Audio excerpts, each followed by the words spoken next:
talked with and against the neuroscientists. He argued, of course, with a sociologist. Anyone who had an opinion about sex, he supplemented in a vigorous and vivid way. But you know this. You know this from his CV. I'm just going to, you know this from his record of writing, the astonishing record of writing.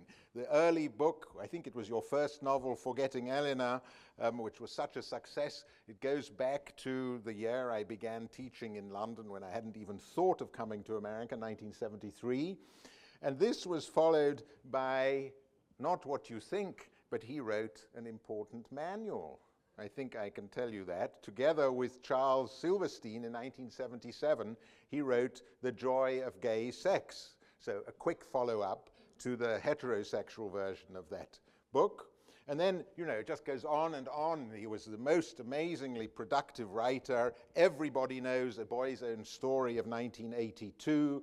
Everybody also knows, I think, I mean, for me, this was a really important, powerful book, the biography of Jean Genet, of course, translated many times as well. I'm just selecting those books which have afforded me the greatest pleasure and which most of you will know. There was also the Proust biography of 2000, immediately translated into French, and so on. It went more fiction, and finally, you know, there is this wonderful recollection of his years in Paris, full of trenchant gossip, full of salacious gossip, Inside a Pearl, My Years in Paris, which has been fabulously received.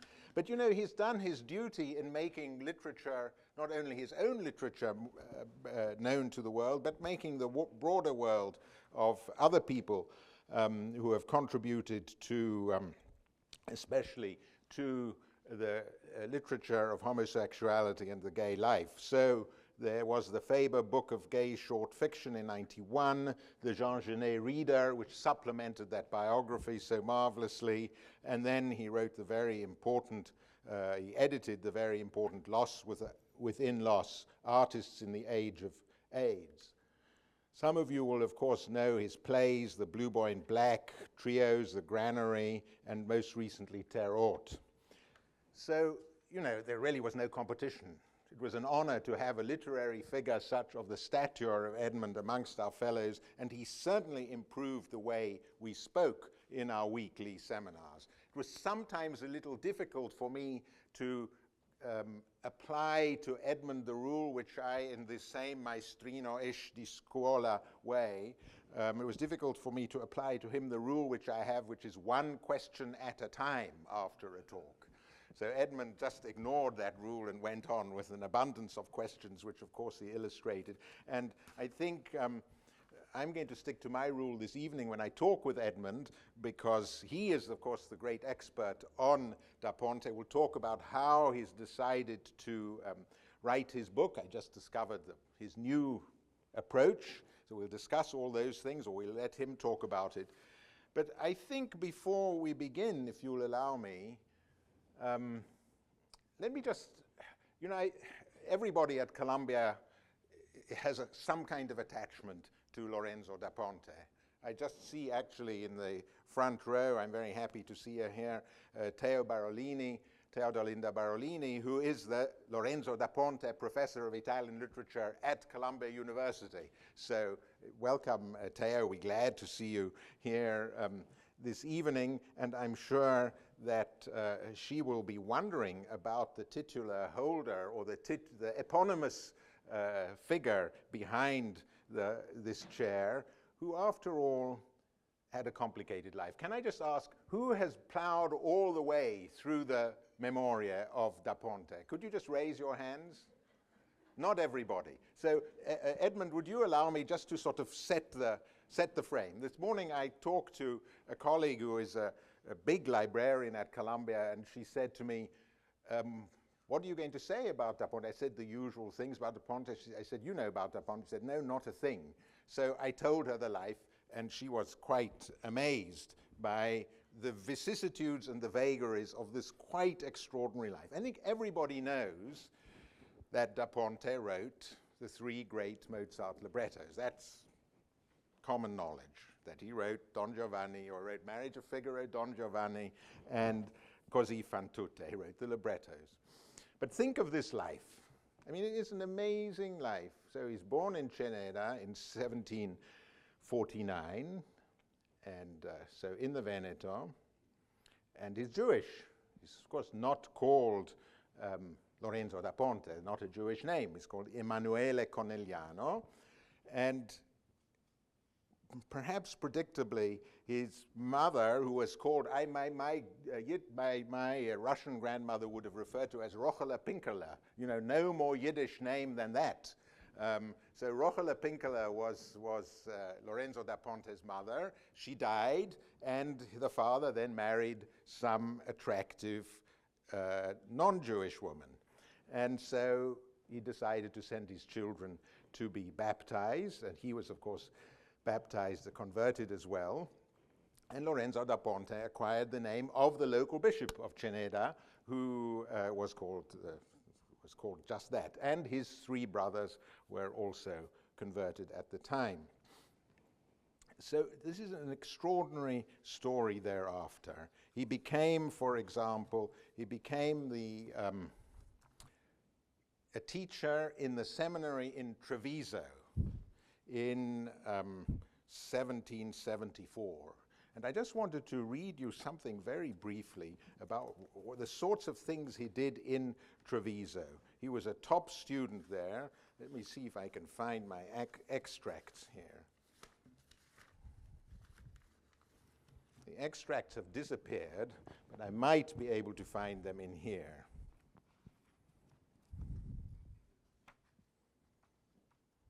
Well, I'm going to have to reconstruct from memory. At their annual prize-giving ceremony, the task he set for the students was to discuss whether man is better living in a state of society or in a state of nature. A real Enlightenment question, you may say. But this was rather close to the bone. I mean, you know, clearly from everything we know about Lorenzo da Ponte, he preferred the state of nature. And needless to say, this got him into terrible trouble. And so from Treviso, he moved to Venice. And there, very swiftly, despite the fact that he took orders, became a priest, his romantic career flourished enormously. And there's an amazing story. He gets into trouble because he's accused for entering into concubinage in 1779. He flees Venice. He then goes to Gorizia. And alas, I wish I might find when I sit down, the vivid description of how he is pursued by his hostess at the first inn he stays in the night in Gorizia. The amusing thing about this visit to Gorizia is that at the same breath as he tells of the seduction by the hostess of the inn in Gorizia, he says, I came with my package of a copy of Dante, a tattered copy of Petrarca, and a copy of Metastasio. The books are always in there with the sex. Now, of course, one of the things about people like Da Ponte is that they like to give the impression that every woman is after them. And this is sustained throughout the book. The other theme, until he gets to America, and then things sort of fall off, perhaps predictably. But he immediately gets into trouble. Not so much for the concubinage and these romantic exploits, but he's in financial trouble. And at that point, these memoirs actually become rather tedious, and I'm going to be interested to hear what Edmund says, because he is constantly losing money. He is constantly going bankrupt. He's constantly trying to think of how to make more money. So then he gets into trouble again. He thinks he's got an invitation to Dresden. He goes to Dresden. He finds that the hope for employment at the Dresden Opera House doesn't work out. And then he goes to Vienna. Now, the astonishing thing about Vienna is that when he arrives in Vienna in 1780, he mentions Salieri, of course. He mentions Soler, a number of other composers. But he barely mentions Mozart. In fact, you want to think, what was it like talking to Mozart? Zero about Mozart. He does, of course, tell that he wrote in 1784 to 5, he wrote Marriage of Figaro, and then later on he wrote, a couple of years later, he did Don Giovanni, and then after that, of course, Così Fan Tutte. Then he gets into trouble again, and he starts losing money. And then, of course, Franz Josef dies. He does actually talk about his relations with Franz Josef. He seemed to go to Franz Josef and talk with him from time to time. Then Leopold takes a strong dislike to him, possibly because of his private life. You may be able to resolve this, possibly because of his political views. He's always got slightly dodgy political views. And this irritates Leopold. And one of the most embarrassing moments is that he managed, in the memoirs, is that he manages to get access to Leopold, and he succeeds in thoroughly irritating the emperor, who throws him out. So that's curtains in Vienna. And then he tries to go back to Venice. He tries to set things up with his old friend Casanova again. Nothing works out. In fact, we can talk later on about why he has to leave Venice again. And then he goes over, travels a bit in Northern Europe, but then he goes to London. And he spends a long time in London. And he, of course, is writing for the opera there. He manages the opera. He opens a bookshop. He is very proud of his Elsevier editions, his Aldine editions. It's a remarkable story, this. On the one hand, they're the love affairs. On the other hand, there's the opera. On the other hand, there are his financial disasters, into which he goes into extraordinary detail of these really boring bills of credit, notes that he takes out. You would have to be a historian of economics to understand exactly how he got into such a muddle. So eventually, things collapse in London as well. And he opened an important bookshop in London. Lorenzo Da Ponte's Italian bookshop in London was a mecca, and he had great books there. Again, he's very gives this vivid account of what kinds of Italian books he has. He's deeply committed to the future of Italian literature.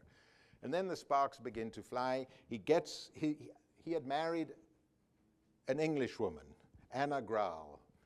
So he eventually gave up, or he married, or may have married. We don't know exactly whether the marriage was formalized, how it was formalized, but Anna Graal comes from a wealthy family. She may have been Jewish. It's never entirely clear in the book. She goes to America to seek her fortune, and he decides that he will follow her. In typical fashion, he says it took him 85 days to cross the Atlantic, and then Arthur Livingston, the old editor of the Memoir, very carefully looks up the books and says, well, it couldn't have taken him more than 35 days. So this is really typical of Da Ponte, this high exaggeration of everything he does. So then I'll just tell you briefly the key story, because it's sort of rather wonderful. He arrives in New York. He arrives actually in Philadelphia after this 85-day journey. Immediately goes up to see the family in New York. He opens a grocery store because he doesn't quite know what to do. In Elizabeth, New Jersey, I mean, you have to think of this trajectory of the guy who had been the consort of kings and emperors opening a grocery shop in Elizabeth, New Jersey in 1805. I mean, there was nothing in New York, let alone Elizabeth, New Jersey. So he opens a store and he's desperate for culture. He goes to Riley's bookshop in Lower Broadway. And this is the great part. So he's reproaching Riley for not having enough Italian books. And he sees this learned guy studying in the corner, and they start talking, and he turns out to be Clement Moore, and who is, of course, the son of the Bishop of New York, who would later go on to be president of Columbia. So that's one of the initial connections.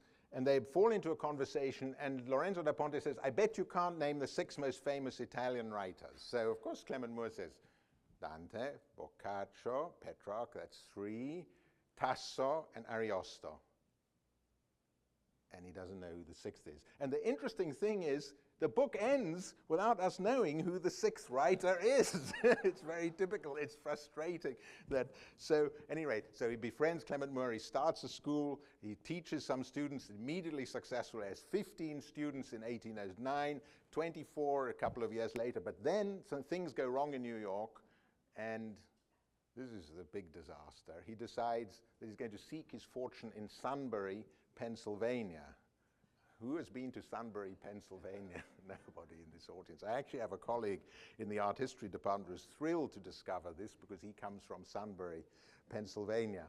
But I don't think there's anyone else around who really knows. But the amazing thing about the descriptions of Sunbury, they are vivid, accurate, but that ends badly, comes back to New York. This is the story I'm going to leave for Edmund to tell in greater detail. He suddenly, in 1825, so he is now 66 years old, gets appointed to a professorship at Columbia, and of Italian. And of course, the sad thing is this man is desperate for cash. But this is not a professorship that is paid. It's a professorship where the students have to pay. So it starts off well, but needless to say, this great writer of these fabulous librettos doesn't have the same fire in his classes as he had when he was working with Mozart. And so the numbers dwindle, his salary dwindles, and the fire goes out of poor Lorenzo Da Ponte, but not entirely, because in 1833 he starts working hard to establish New York's first opera house, which he does. And there are performed, actually it had been performed before, but there he performs largely Rossini, but one or two of the Mozart operas translated. He never heard, I don't think, his own operas, I mean Mozart operas with the librettos in the language he loved so much. And you know, of course he dies in 1838 at the age of 89. But I think despite all the bombast, despite the over-inventiveness of the stories, this is a remarkable figure. He was so deeply committed to Italian culture, to European culture at large, and to bringing it to America. I mean, he reminds people over and over again. He says at one point, I am the oldest Italian American in New York. I think it's probably the first use of this term. He's proud of the fact that he has come. He's desperate to make people like the culture. He's furious when at one point he realizes that his professors say that it's not Italian but German that is the language of the arts and sciences. And more students are studying, if you can imagine, wanting to study German than Italian. So this is the story. His contribution, the energy was enormous. It's definitely a picaresque book. It has its longueur, but I'm sure that what Edmund White has to say this evening will have no longueurs whatsoever. So I'm going to sit down and let him talk.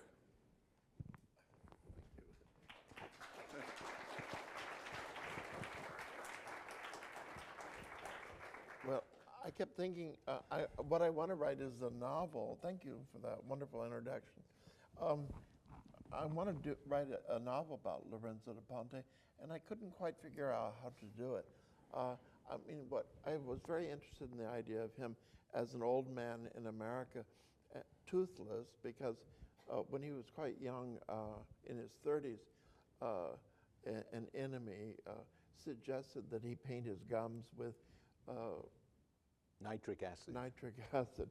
And so all of his teeth fell out. And people played for keeps in those days. Anyway, so he was walking around all the time without his teeth. And so I think of this old man in New York and completely out of his element in a way. And I thought that would be interesting. But then I kept being attracted to the other moments of his life, and especially the contrast.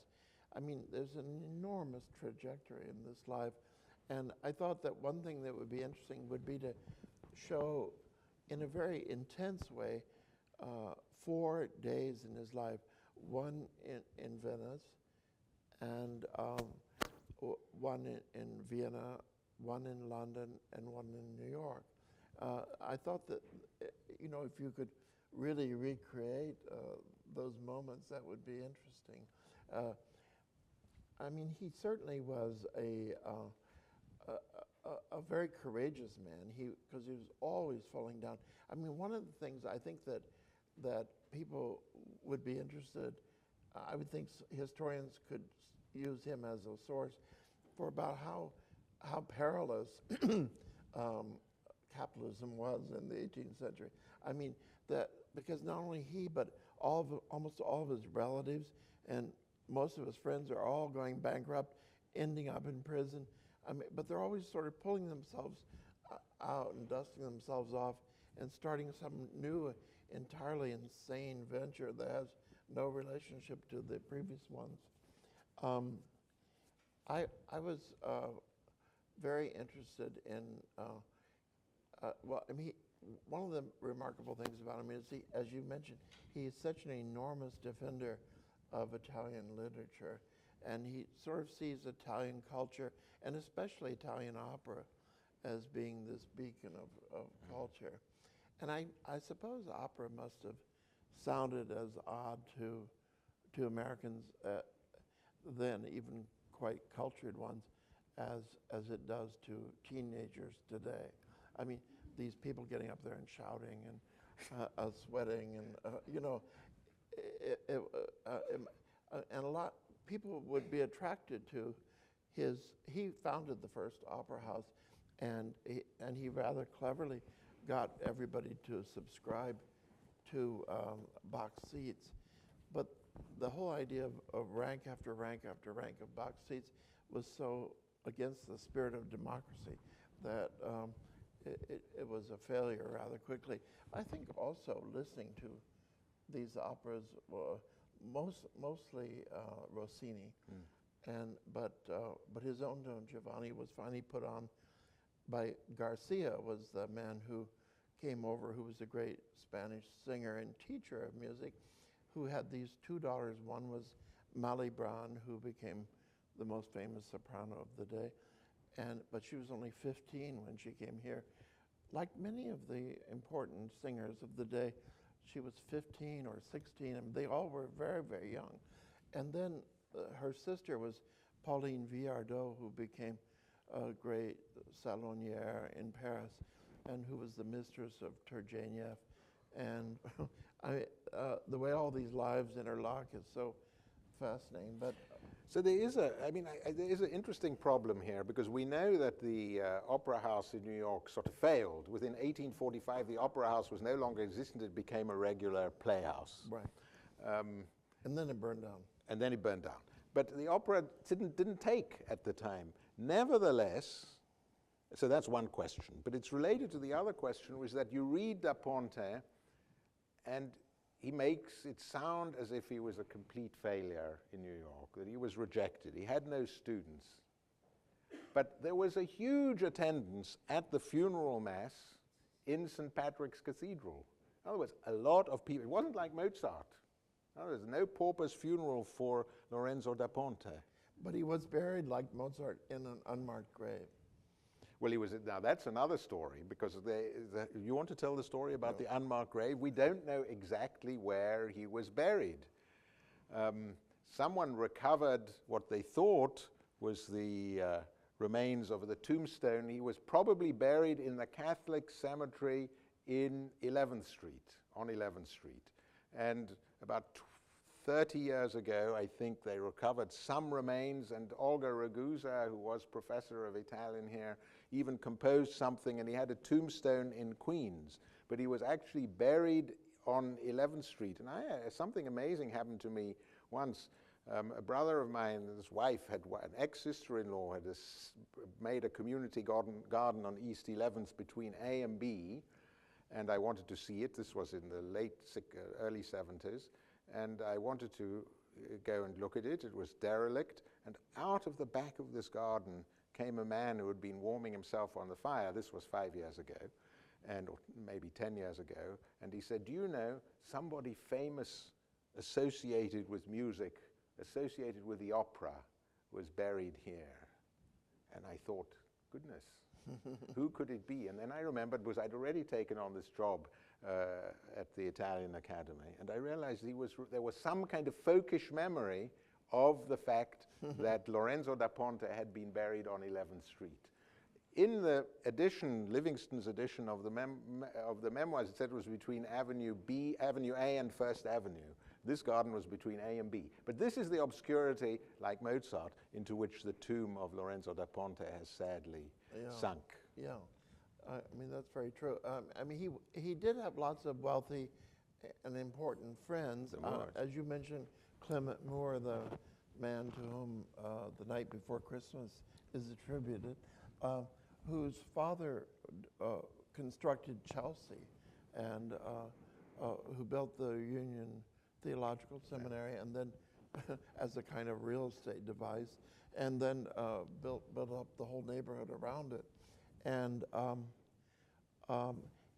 as you mentioned, they were in the bookstore one day together, and Moore was so impressed by Da Ponte's erudition, because he rattled off some verses in Latin and, of course, in other languages, and there was no one like that in New York in the 1805 or 1807, and so he invited him to lots of social events with the elite of New York, and everybody was wildly impressed by his cleverness. But he must have had a rebarbative personality, because people would lose interest in him rather quickly. And I don't know what it was. Michael Kelly, the famous opera singer of the day, wrote a wonderful 2-volume memoir, and in there he talks about how difficult Da Ponte was, and that he would lean on his cane, which he would be holding behind him, and kind of like and sort of smirk at you arrogantly while you spoke. I mean, that didn't win over very many friends, and I think he certainly had a real paranoid streak, because when you read the memoirs, you're very struck by that, because he'll say, well, for instance, he wrote to one of his best friends, whom he'd known since childhood, and who was still living in Italy. It was right at the very end of his life. He said, "I dreamt of roses and laurels, but from the roses I had only thorns, and from the laurels bitterness. So goes the world." But there's not much optimism there. No. And yet he even though he suffered all these terrible things, his beloved son died of tuberculosis at age 21. His wife and his daughter too. And his wife had made a good marriage. Sorry. But I mean, and then he was, of course, I mean, he would be in a cart being drawn towards Sunbury, and all of a sudden it would turn over, and he'd be crushed in that. But I mean, most of us would give up at that point. Not him. He pulled himself together within 2 or 3 months, even though he was already in his 70s, and started another business. And he obviously loved teaching, and especially pretty young girls, whom he would call his Tuscan flowers.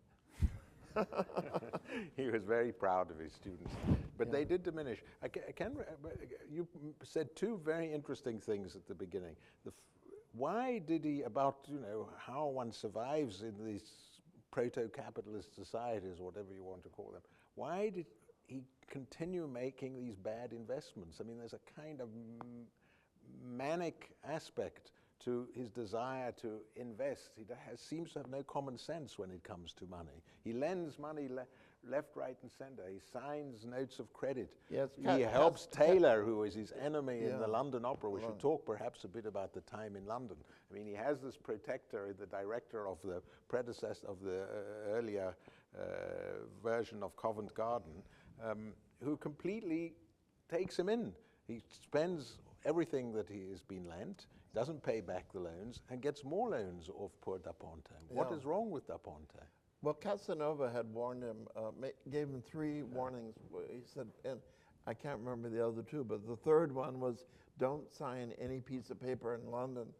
and he remembered that to his regret later, and that's why he really left England, was because he was bankrupt and escaping debtor's prison, really. But you know, remember the constables came to arrest him for debts incurred by Taylor in Sunbury. They even traced him to Sunbury. I mean, he couldn't escape the extraordinary long arm of the law. But you're right, he was indefatigable. He bounced back all the time. I think even though I'm not enough of a psychologist to understand this, but he seems to be an example of somebody who, in retrospect, is deeply paranoid and regretful about everyone else's behavior. But when he's looking toward the future or the present, he's unusually confident and jaunty and trusting. It's as though, I think maybe he didn't understand English very well, but because he's constantly fooled by everyone. Maybe. But he was already in trouble in Venice. Could we go back to Venice? I mean, what happened in Venice? I mean, part of that was mistaken political alignments, right? Yeah. Well, he wrote when he was still in the seminary, he wrote a discourse that was delivered publicly, some of it in Italian, some in Latin, in which he defended the idea of man in the state of nature, and it sounded pretty heretical to the church, and they had a very tough Inquisition there, and he was actually brought up before the Inquisition and told that he must be exiled, and when they delivered the sentence, he had to hold his handkerchief to his lips to conceal his giggling. He thought they were so absurd, but all of his sort of trendy, cultured, atheistical friends all abandoned him because they had liked him up to that point, but when he was actually condemned as a heretic, he had to leave. And I think the fact that he was well known to have been born Jewish worked against him, I think, in Venice. Well, I think it worked against him later as well. I mean, there's this extraordinary story in which somebody comes up to him and yells at him, this is in Sunbury again, saying, "DuPont, DuPont, DuPont." And he thinks that he is being summoned, but the person recording him, DuPont, came and asked him for a loan, of course, which he didn't have, thinking he was a DuPont and not a Da Ponte at all. So it was the Delaware family which made an appearance in Pennsylvania. You remember this? But after he was called DuPont by that man, all of his neighbors and friends began to treat him with a new deference. And he couldn't understand why at first. No, I mean, I think the real question is that if you read this long book, the vicissitudes of this life, which seems to be plagued with difficulty despite the successes, we don't hear much about the successes, but there are no friends. The interesting thing is his wife, Anne Graal, is a kind of a total, after this very exotic earlier romantic life, he settles down with Anne Graal, and she supports him right through to the end. Mm-hmm. He arrives in, let me see if he arrives in, this is how he describes the arrival in New York from London. I came with a box of violins, strings, some Italian classics, a fine Virgil, several of Davila's history, and $40 to $50 in cash. Such the treasures I had been able to rescue from the talons of usurers, constables, liars, enemies, and treacherous friends in London, where for 11 years I had been bookseller, printer, manager's agent, and opera poet. My wife, however, brought with her $6,000 to $7,000, not saved by me, however. Yeah, so Anne Graal, who was 21 years younger than he, was as solid as a rock, and she sustained him. I mean, I think it's sort of an interesting tale that despite this dissolute background, despite the fact that he was a priest who had lived in concubinage, this woman kept him going right to the very end. And he was proud of the family. I mean, oddly enough, for such a libertine tale, he ended up in America, perhaps suitably, a family man. Well, he kind of toned down the accounts, at least, of his Libretti Analysis after he came to America. He realized it wasn't on in America to be so racy, and so he pretended, at least in the memoirs to have become a good family man and a very faithful husband. When he writes this way, I mean, he is Yeah. obviously devoted to Anne Grau, who was sometimes called Nancy Grau. You know, she went Yeah. from Anne to Nancy. But he was improbable. very cross with her family because The father. she had a rich aunt, I think, who left some money to Anne and her children, but only dosed it out in small amounts, even after her death. And he wanted to get it all so he could waste it right away. Yeah, that's true. He was a waste.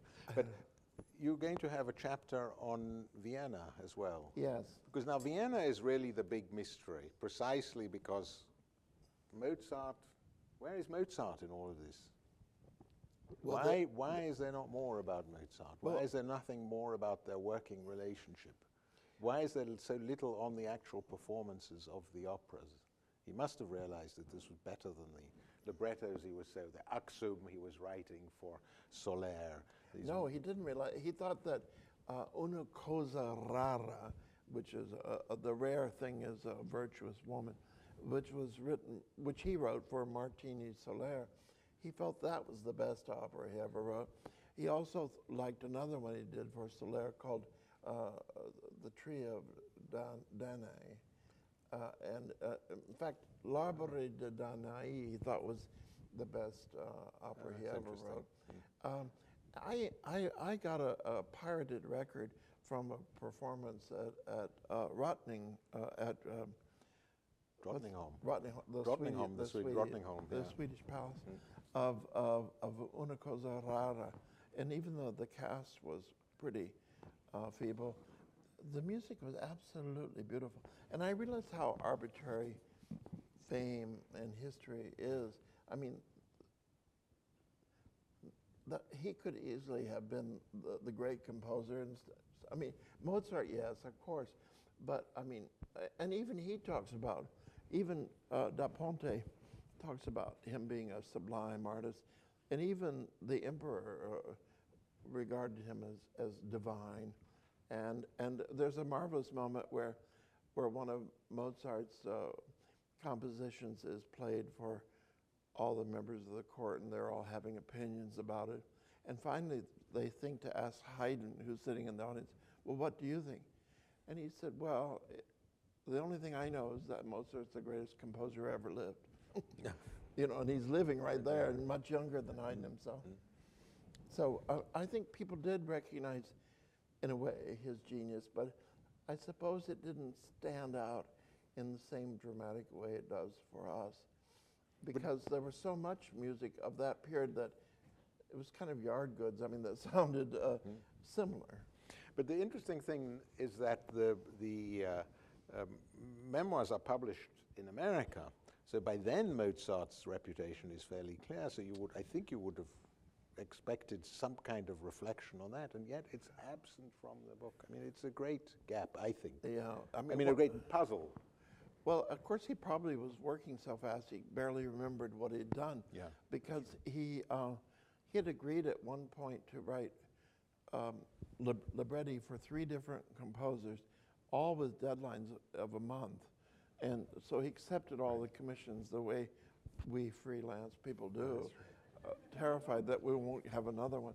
And anyway, so the only way he could do it was to work night and day, and the only way he could do that was to have a comely young lady seated in the next room who would come in every half an hour to embrace him. And then he'd go back to like writing. Simeno, right? Yeah. Like Yeah. Yeah. And what about, so what are you going to talk about in this long, varied Venetian period? Can you tell us? Well, I mean, I hope with the help of people who are in the room also to be able to actually recreate the daily life. I mean, I spent so much of my life in Venice, and it's still a very exhilarating city, I think. And but to try to imagine what it was like when it was so populated and so rich. I mean, it's still very rich, but at that time, I mean, he was a big gambler, and he lost a lot of his money. For instance, when he made that transatlantic crossing, he gambled the whole time on deck and lost all the money he had. And so when he got to Philadelphia, a total stranger had to lend him $30 to pay the customs officials for his Italian classics. The things he considered classics are so odd. I mean, there are probably a lot of people in this room who know these authors better than I do, but he loved Parini's Giorno, which is, I looked this up on today, is the Italian Rape of the Log. And he loved Cesarotti's Oceano. Well, as you all know, the ocean was a great thing. And apparently the Italian translation of Ocean is better than the original. And it this translation was very much admired by Napoleon. And then he loved Foscolo's Sepulchre, which is a kind of diatribe against Napoleon's edict that in the interests of democracy, all tombs should look alike. There shouldn't be big ones and little ones. They should all be the same. Well, he thought, even though Foscolo was an atheist, he nevertheless thought that in the interests of fame or glory, poets should have huge tombs and everybody else should have tiny ones. I don't know. But anyway, and then he liked Monti's Basavilliana, which was a story of an Italian patriot who was living then at the beginning of the 18th century. And his other favorite was Verri's Nights at Scipione's Sepulchre.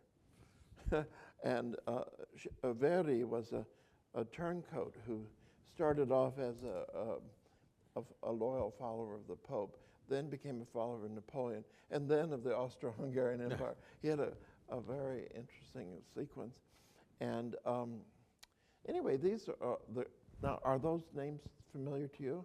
When I was an assistant professor at Berkeley in the 1970s, many of those names were still on we still have PhD lists that went from the beginning to the end. Many of those names were there. Yes. And now? No, because we don't even mandate from the beginning to the end anymore. It's all changed. But thank you, Teo. That was an interesting reflection. So these names you've brought back, maybe they'll return to after this evening, they'll return to the curriculum. But he did know Metastasio. Yes, he met him.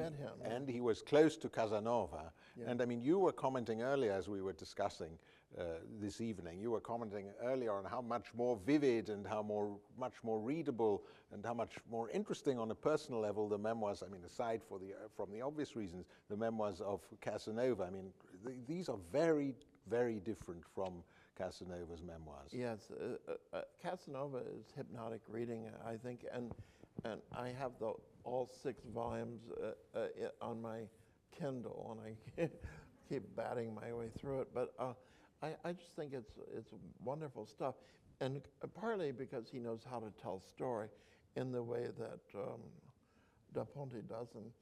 And then also Casanova has a great understanding of human psychology and a great interest in it, whereas Da Ponte is very, very superficial in his portraits of people. He doesn't seem to be able to find the animating principle, mainly because he's always interested in settling scores. And he's interested in himself. In himself, yes, himself. And but his this is sort of typical. He wrote to an Italian friend, Michele Colombo. He says, "Truly I dare say, no living man has up to now done for the joy of his country what your friend Lorenzo has done and still does for America. I was ill paid by all, but above all by Americans. They persecuted me here, and they mistreated me in Italy." And then on another page, I mean, he's just constantly complaining. He'll say, "Passing clouds drifted over my head from time to time, impelled by blasts of malice, envy, and ingratitude from countrymen of mine." He's always railing against other times, who, strange as it may seem, hated me with a deadly hatred. But he's a great polemicist. He's always calling his enemies cannibals or troublesome persecutors, spitting in my face the blood they had sucked with cunning from my veins. and he also talks about the bites of ingratitude and envy. But I mean, he has a real 18th century command of abstract nouns. They're very vivid to him, and he knows how to talk about how to use them, how to wield them. And he has this polemicist gift for a real invective. Well, he was enraged also when he didn't get a paid professorship at Columbia, if I can bring it back to this. You know, the classes, the number of students diminished, and he wrote a desperate letter to Clement Moore, and there's a poignant moment in which unlike Edmund, I have not put these items on cards, but Clement Moore wrote back to him saying, "You've done great work on behalf of Italian literature," and then he says, "but don't overreach. The president of Columbia will never give you a paying job," because, and this was not actually directed at him, it was modern languages weren't paid. Exactly. Greek I mean, and it's Latin an interesting reflection on the educational system at the time, that prevailed at the time, that Greek and Latin were paid, but French, German, and Italian were not paid. There is one moment in which he's very happy that there are more people taking Italian than French, and then comes this devastating moment in which the college seems to vote that the prime language should be German, the prime foreign language should be German rather than Italian. So it's sort of interesting, this in the 1820s. Yeah, so. And he's also raging against Spanish a lot, because for some curious reason, Mexicans like Americans like Spanish, or they think it might help them more in business. And what about these failed efforts? He stayed in Gorizia for a long time, right on the border of Slovenia. What is he doing in these places? Hiding out from the law, from the... And Dresden, he goes in the hope that he will find employment in Dresden. Well, he says in his paranoid way that an enemy of his in Gorizia, who wanted to get rid of him, faked a letter from this Italian friend of his in Dresden saying, "Oh, dear genius, please come to Dresden. Yeah. We need you badly to be the court theater poet." And so he believes this letter, and then when he gets there, the guy goes, "Huh?" You know, he had no idea. He had not written such a letter. And he has, of course, worked out in his mind a whole paranoid fantasy about how this man wanted to get rid of him. I mean, when you read him, you feel like the world is populated by nothing but devils and bloodsuckers and ingrates. Yeah. But the puzzling thing remains that he was not a nobody in any of these places. Certainly not in London or in Vienna. I mean, he was a huge success. He was in demand, as you say. He was writing librettos 4 or 5 a month at the height of his popularity. And yet he somehow doesn't make it. He messes up. He aligns himself. I mean, maybe this is all too human a tale, but he makes the wrong alignments with the wrong incorrect political alignments. He goes bankrupt several times. I have the feeling that musicologists could tell us, like Hoob is in the audience, could tell us that, but he complains a lot that librettists, especially in Italy, were not very well served, that they weren't well paid, and that composers would grab any old pastiche or any text to set, and that they didn't care what they were. And he was very proud of his libretti, which are marvelous. I mean, his libretti are the greatest ones, I think, of all. And one of the marks of his genius is that he could understand the different ways that different social classes spoke, and he could dramatize all that within the same opera. I mean, so the servants have one way of speaking, and the masters another, and the recitatives, which when I was a child I thought were so boring, but actually they're some of the most interesting parts of it, because they're full of his chatter, of Da Ponte's brilliant and witty chatter with a lot of wordplay. Well, I think we would all agree that the Mozart librettos are marvelous. Have you read any of the other librettos, and how are they? I haven't yet, and I want to read. I've tried to get my hands on Una Cosa Rara. What? So rare you can't. Yeah, right.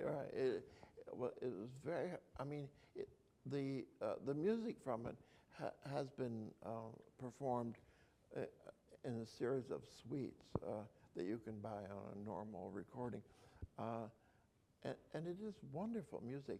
And just listening to it like that without being able to read it, you can see a lot of things that would remind you of like Papageno's arias and other sublimely beautiful things like La Ci Darem, you know, that kind of music. Maybe we should think, you know, often these days one prefers to, now everybody talks about their work and themselves. There was a time in which we weren't so worried about the biographical details of poets and musicians' lives. Gossip had not entered the domain, if you like, of the aesthetic. But perhaps this really applies also to Da Ponte. Perhaps the sort of core of the man, I mean, the core of the man does lie in the work. He writes sublimely, poignantly, wittily, concisely in all these three librettos. And when it comes to talking about himself, sometimes you just don't want to know. You want to go back. I mean, it's a fabulously interesting account of sort of the times in which he lived. But about himself, it has very little to say. I mean, he comes across as slightly unlikable. If we only knew these librettos, how wonderfully we would imagine his character. Yes, I think that's true. And people do say he was a captivating speaker.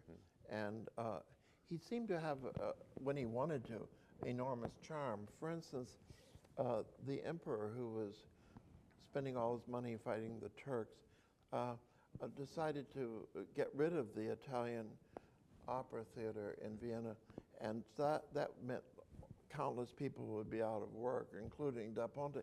So Da Ponte organized for the first time, really, a public opera where he would have subscribers, aristocrats, and also lots of diplomats who did most of their business during the intermissions in the operas. And he sold them all boxes, and he got a huge yearly budget. And then he went to the emperor with that idea and said, the only thing I want from you is free rent on the theater. And there were so many cabals at that court, at least according to him, that everybody was trying to, his rivals, especially for the Burg Theatre, the German theater, they were trying to close him down and get rid of these hateful Italians. And so he had to get the emperor to sign and write a note in his favor right then and there before he was persuaded otherwise. There's still something poignant, though, about him. This venture reminds me of the fact that he never lost his allegiance to books. I mean, he goes out, he makes an arrangement with somebody in Genoa, and then he writes to a book dealer in somewhere else so that he can import he imports 100 of the Classici Italiani to London, and then he opens this rather swank bookshop at the top of a Haymarket or somewhere, and he starts selling. But it doesn't take off as a business venture because not enough people want these rather fine books, so he has to somehow trash them. I can't remember what he did with them. Perhaps he gave them away. But those many volumes of the Classici Italiani didn't sell. He came with the Aldines and the Elzevirs, which must have been more expensive, and somehow he doesn't make a go. Same thing when he came here. He tried to set up a bookshop. Didn't work. Then he gives some of his books to Columbia, and then he starts, remember, the New York Society Library. Interesting title, which he stocks still with exists, which and still has still lots exists. of his books. And where is this? Do New we York all know where the New York Society? Yeah. I've never been to it, but I have a friend who's a librarian there. Who has, so you, obviously people in the audience know, maybe we should ask somebody Yeah. to describe.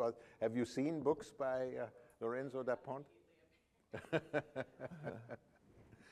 So, but you know, this is really the filo conduttore of his life. This attachment to literature. It is really literature. It isn't philosophy. He published many of his own books. He started with poems, which he called essays, saggi critici. He published a book of that. And then his memoirs in various editions. I mean, he would go up to a certain point, 1820, and publish that. Then it would go on to 1830, and he'd publish that. And so the whole thing, the one reason why the memoirs are sort of scattershot and repetitious is because he was constantly adding to it and bringing out new editions. And but he would bring out one of his long laments against his enemies, which would have a funny title in Italian, like "Extraordinary but True Things."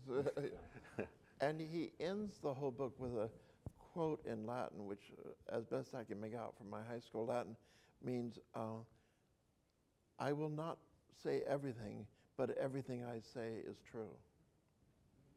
No, that's interesting. Yeah. But so everything whatever he says will be true. What are you going to do with this material, Edmund? I mean, we've now got a good sense of what's in this book. We have a good sense of how this doesn't reflect the great spirit of the librettos. Well, but how are you going to I think my job humanize this? How are you going to, is it going to be bigger in your book, smaller? How is he going to appear? Bigger, yeah. I mean, in other words, I want to find the human being that wrote those libretti and try to reconstruct him, which he's unable to do in his own writing, his own memoirs. But I think many people who are great don't know how to write about their lives or themselves. So, but this is my question to you. So you're going to do this, and you hope you're going to do it. What is going to emerge? Well, can you tell us? Well, no, because I haven't figured it out yet. But as I mentioned, I wanted to show those 4 crucial days, or they're really more like specimen days from those 4 periods in his life, and with an entirely different cast of characters and entirely different problems. I mean, he's constantly facing problems which he never knows how to resolve very well. Well, I think we all enormously looking forward to your book, Edmund, on the basis of this. We've got this to start with. I'm sure your book will be a bit shorter than this. Yes. So we very much look forward to it. Thank you for coming back to the Italian Academy. This was better than any seminar. You never gave us a seminar, No. so I'm much happier that you came back this evening to tell us about what is going to happen next with Lorenzo Da Ponte in America. Thank you so much. Thank you. So we ask people for questions? Yeah, I think people know how to...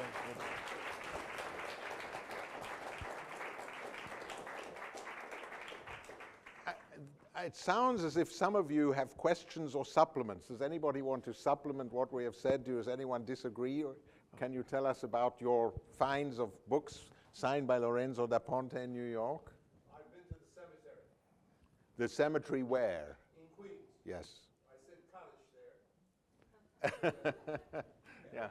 Same Kaddish. night that I gave a matinee of Marriage of Figaro. No. And what I understood is that the entire cemetery of St. Patrick's, the original Right. St. Patrick's, was Moved. up and brought out there. Right. And I originally was told there was a stone which had a moguned over the Star of David as well as a cross, but they don't. It's just a stone. But there is a stone in his name. Among all there are no other stones identified, but it's a group of bones that they bury there. So I doubt if he didn't have a marked grave down on Avenue. No, he must have had a marked grave down He on must have had a marked yeah. grave with that kind of a funeral. Yes. But now he is now technically an unmarked grave. Thank you. May I ask you, did he ever leave the priesthood? No, technically he didn't, and yet course, it was a little awkward because he was married, and priests weren't at that point supposed to marry. So. Well, he's curiously evasive, though, about the Yeah. marriage ceremony. He says it's a marriage ceremony, but it's almost as if the witnesses are lacking. That's strangely evasive about the marriage. And as you say, it's not clear whether she's Jewish as well. Yeah.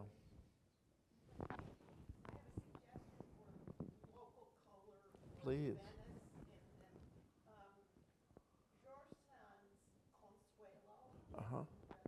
I've never read that. A section in Venice in 18th century. It's not in her time. It's back in she did the research. And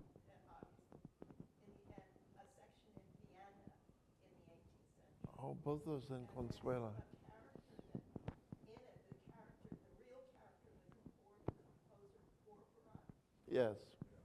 who had, it sounds as if he has some of the same sort of mixture of intelligence and petty paranoia. And so I think you might find that book. That sounds fascinating. Yes, what's his name? Alan, the conductor, Alan, who lives in Florence, American. What? Alan what? Yeah, Alan Curtis. He has a recording of Porpora that came out last year, I think. One of the most moving, this reminds one of the most moving parts of the book, actually, is when he goes back to Venice in 1796. So it's just after the years of the revolution. And he arrives in Venice and he finds it empty. There is nobody there. There are 2 people in the whole of St. Mark's Square. And he does paint a very vivid picture. He goes back to Venice expecting the splendor of the 70s. And in 1796, it's deserted. And this old enemy suddenly appears. Go away, get out of here. Nothing is happening. But it's perhaps, I think, one of the most vivid passages in the book in which he describes the desolation of Venice after the Revolutionary Wars. I'm definitely going to look at Consuela. I'll order it tonight. Sorry, there we have a question back there. And how far was he exposed to commedia dell'arte? Do you know the answer I to don't that? know, but Theo, do you know? No, I do not. But I must suggest, just on the basis of what you said, that maybe he's quite frequently citing other authors. For instance, Cose incredibili e vere is a verse in the Divine Comedy. So it might just be worth. Yes. Given that he carried these things always with him, and probably maybe. Knew them by Oh, heart. he knew them by heart. Yeah, he says, I mean, he knew he would recite them. He could recite great reams of Dante, but also of Latin authors. Yeah. I mean, that impressed the bourgeoisie of New York especially. Well, thank you all very much. Let's go downstairs and drink to Da Ponte. Okay, good. Thank you. Thank you so much.